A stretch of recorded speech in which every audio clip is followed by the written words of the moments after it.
Hello.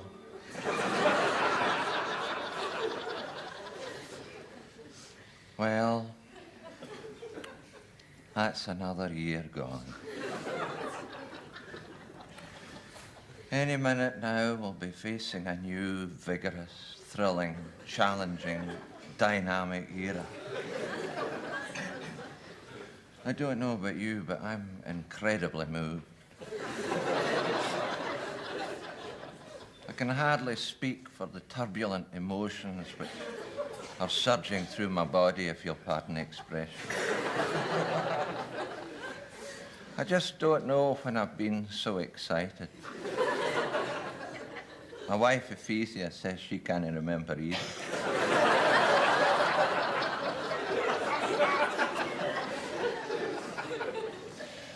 And soon the bells will be ringing out their joyous message of hope and cheer and goodwill towards men and love thy neighbour and all that. Ships, too.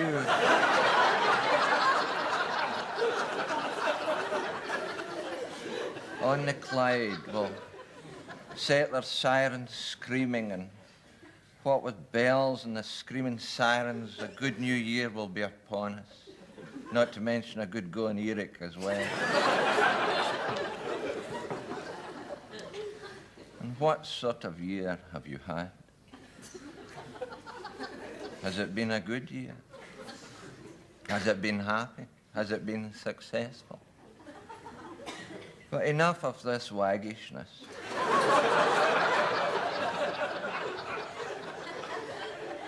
For myself, I try not to think of this past year as having been an uphill struggle, hardship, suffering, gloom and despondency. I like to think of it more as sheer misery.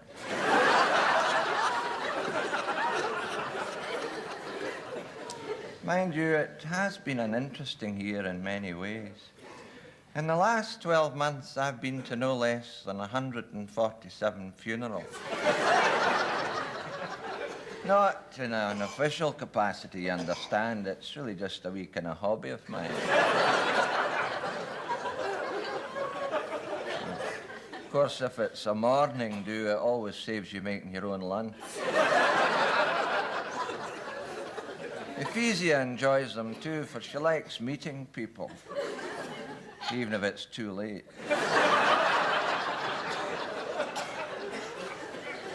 In the spring, Ephesia, forever seeking ways to harness her great energy, started up a soup kitchen for down and outs. Unfortunately, the only people who kept turning up were her relatives. But then, in no time at all, word got round and my family turned up as well. Later in the year, she came with me when I went to London as a member of a working party from the Motherwell Municipal Home for Maladjusted Ministers. Or as we call it,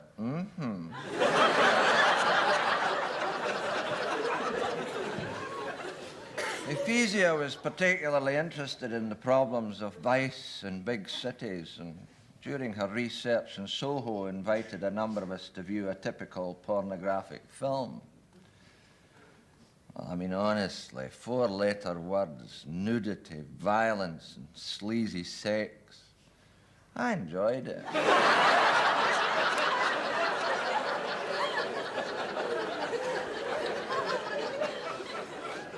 And to put your minds at rest, I can assure you that it's something that quickly loses its appeal.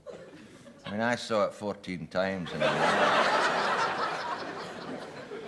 Anyway, 1980 is now in the past. We must look to the future, and Ephesia and I do wish you whatever's coming to you in 1981. And to you, if you live alone, mind your back. But I leave you with this thought. Look to your fellow man, your neighbour, love him and trust him. He will not fail you, and together you will go forward to a bigger, better, brighter future than ever before. If you can believe that, you can believe anything.